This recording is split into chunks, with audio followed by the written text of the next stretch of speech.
মিশরের একজন কারি ছিল, কারি আব্দুল বাসেত ইবনে আব্দুস সামাদ। ওনাকে নিয়ে মিশরের প্রেসিডেন্ট জামাল আব্দুল নাসের রাশিয়াতে একটা সফর করলো। তখন আবার রাশিয়ার নাম ছিল সোভিয়েত ইউনিয়ন। কি ছিল? সোভিয়েত ইউনিয়ন, এখন হয়েছে রাশিয়া।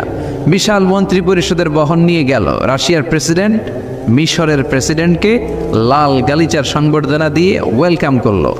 এবার মিশরের প্রেসিডেন্ট তার মন্ত্রী পরিষদকে পরিচয় করায় দিচ্ছে যে এটা হচ্ছে আমার হোম মিনিস্টার, এটা আমার এডুকেশন মিনিস্টার, এটা আমার ফিনান্স মিনিস্টার। তো সবাইকে পরিচয় করে দেওয়ার পরে ওনার সাথে যে মিশরের কারি আব্দুল বাসেতের দিকে তাকিয়ে রাশিয়ার প্রেসিডেন্ট বলে, এইটা আবার কোন মন্ত্রী? এটা হোমমন্ত্রী, এটা শিক্ষামন্ত্রী, এটা অর্থমন্ত্রী, এই যে জুব্বা পরা এই লোকটা, এটা আবার কোন মন্ত্রী? তো মিশরের প্রেসিডেন্ট বলে, এটা আমাদের কোনো মন্ত্রী না, এটা আমগো কারি। এটা কি? হেরা কি কারি কি বুঝে? এরা বলতেছে কারি আবার কি? তো মিশরের প্রেসিডেন্ট জামাল আব্দুল নাসের বলে, he is the reciter of our holy book Quran. তিনি আমাদের ধর্মীয় গ্রন্থ কোরআন তেলাওয়াত করে আমাদেরকে শোনায়। আমরা আমাদের বিভিন্ন প্রোগ্রামে ওনাকে ইনভাইট করি, উনি আমাদের ধর্মীয় গ্রন্থ আবৃত্তি করে শোনায়।